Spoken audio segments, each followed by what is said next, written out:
বাবা, তুমি হাত মুখ দিয়ে খেতে আসো। আমি তোমার জন্য অনেক কিছু রান্না করেছি। ও তাই? আচ্ছা আম্মু, আমি এখনই আসছি।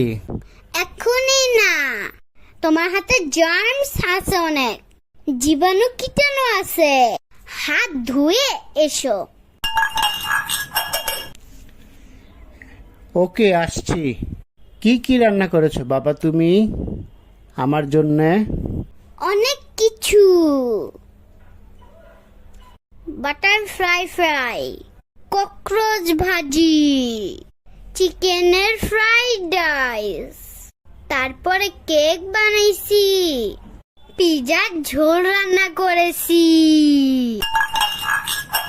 বার্গার ফ্রাই করেছি, গরম গরম স্যান্ডউইচ, এর স্যুপ বানাইছি। এত কিছু রান্না করছে আমার মামুনিটা,